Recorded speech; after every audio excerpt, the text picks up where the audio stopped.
Hello everyone, welcome to the Center of Excellence for Geopolitics and International Studies, REVA University, Bengaluru. Today we have with us Professor Siddharth Mallavarapu sir. He is the professor at the Department of International Relations and Governance Studies, the School of Humanities and Social Sciences at the Shiv Nadar Institutions of Eminence.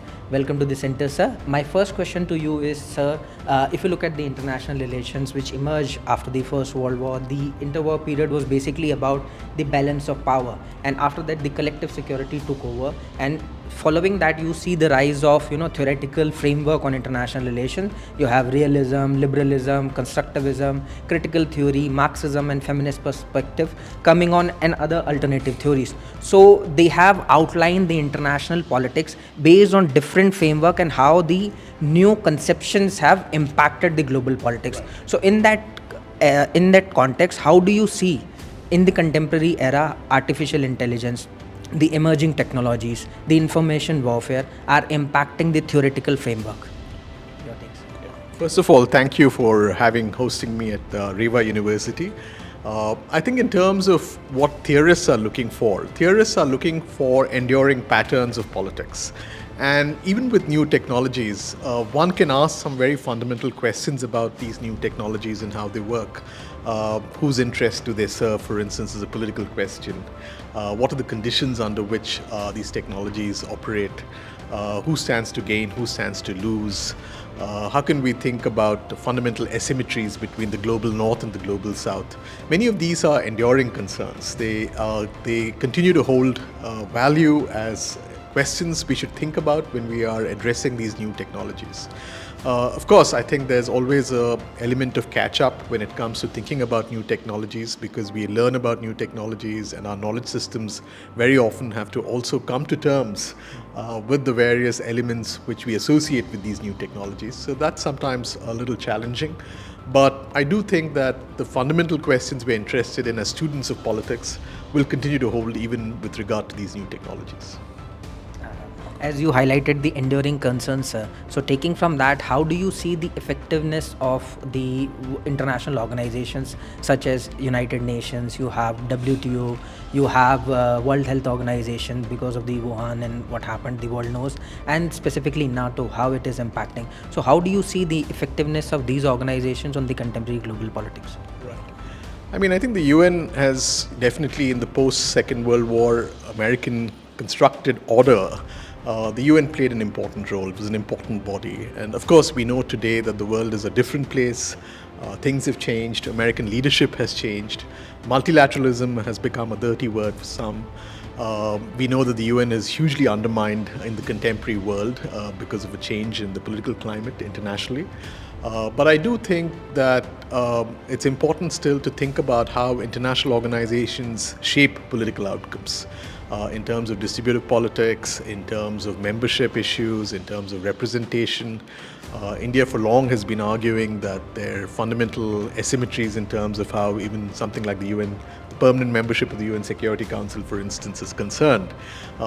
Fact that you have two European countries and you don't have any representation from Africa, you don't have any representation from South America. India has not been a permanent member of the Security Council. These concerns remain with regard to also international organizations keeping up with changing times. After all, this was an order constructed post the Bretton Woods order, post-Second World War. And it's important today to think about ways in which we can make these more inclusive.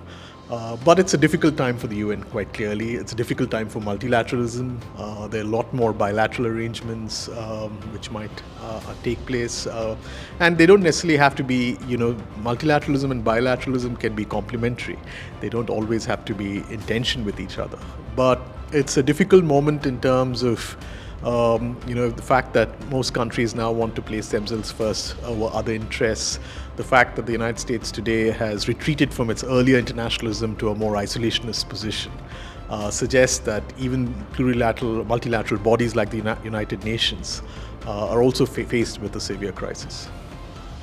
Sir, as you highlighted this, most of the organizations are the product of the Second World War and how the major powerful countries tried to secure their interests through these organizations. And in the contemporary era, we are seeing the same, how in United States is shifting its position, whether it is the European concern. So in this context, how do you see the international law basically, how it holds up in face of the powerful state that often ignores norms, institutions? We have examples such as China, which is ignoring many things when it comes to the nine dash line and behaving hegemonically as far as the rights of small nation states are concerned in the South China Sea. You have Taiwan as an example. You have Ukraine and Russia. What is happening? So, how do you see international law a future in the coming years? Right. I think law still has a very important place. When we think about law, we think about certain standards of expected behavior. And the very fact that we think of these as violations is because of the fact that there exist these standards which we expect. Now, of course, the standard realist skepticism about international law, which you articulated a minute ago, which is to say that, when push comes to shove, when in the realm of high politics, that certain interests are likely to trump legal considerations is probably true in some areas. But if you also think about international law today and the legalization of various elements of world politics, there is barely a sphere I can think of where there isn't some legal related activity or some element of legalization when it comes to norms around internet governance, when it comes to norms around a whole range of other considerations. There's always an element of law which is inherent in it. Law can work in two ways. It can work sometimes to calcify privilege, which means that it can sometimes strengthen privileges of a certain kind of major powers. We've often talked about the Non-Proliferation Treaty in the past as discriminatory. That had to do with a certain structure of, who were nuclear haves and who were nuclear have-nots. But law can also be, to use James Scott's language, a weapon of the weak. So we should not give up on international law. We should try, if anything, to transform it, to create more enabling conditions. And there's a long tradition of thinking about the relationship between law and justice. Law does not always amount to justice, and there is a gap between law and justice. But I think we shouldn't cease thinking of law as an important element in the arsenal of thinking about ways in which we can build a better world. So talking of international law, and you have also mentioned about justice. So what are the major ethical dilemmas that are arising out of the strategies utilized by the countries in the contemporary era? Particularly, you see the cases of interventionism, violation of human rights, the sovereignty issues. Right. I mean, this has been there for a long time. It's not particularly new, this whole tension around questions like the principle of non-intervention.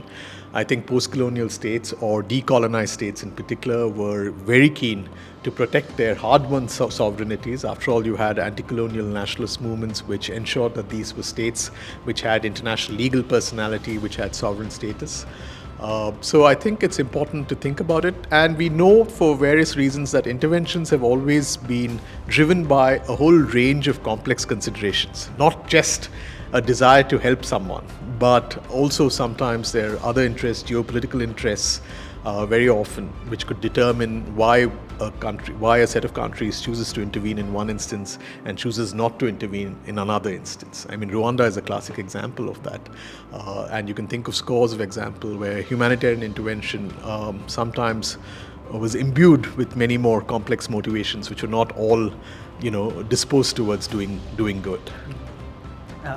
The kind of issues that you have highlighted, sir. My last question to you would be, what advice you would want to give to the young professional students who want to pursue international relations now? I think it's a wonderful time to pursue international relations. The world is a complex place. There's never a boring moment in international relations. We're always trying to, as students of international relations, as students of politics, we're always trying to connect the dots and make sense of a complex world. I think there are so many areas you can specialize in. You can work on international organizations, you can take an interest in international law, you can take an interest in traditional diplomacy. You can also specialize in areas. There's a whole rich lineage of focusing on, for instance, if you want to be a sinologist, India needs a new generation of good sinologists. You can specialize in that area. So I think both in functional terms as well as in area specialization terms, there's a very wide scope of thinking about this. And we just alluded a little while back to this whole relationship between technology and politics. That is again another frontier of knowledge where there's a lot one can do and think about. So for a younger generation of people, I would think there's enormous potential, and you'll never be bored even for a second. And there's scope to contribute meaningfully in certain domains. So this was our small interaction with Professor Siddharth Mallavarapu sir. So thank you sir for highlighting the crucial issues the contemporary international relations is facing today. We are looking forward to have one more interaction, full-fledged, at least a 1 hour interaction with Professor Siddharth Mallavarapu sir in our second Professor Siddharth Mallavarapu 2.0 with Center of Excellence for Geopolitics and International Studies. Thank you and have a wonderful day.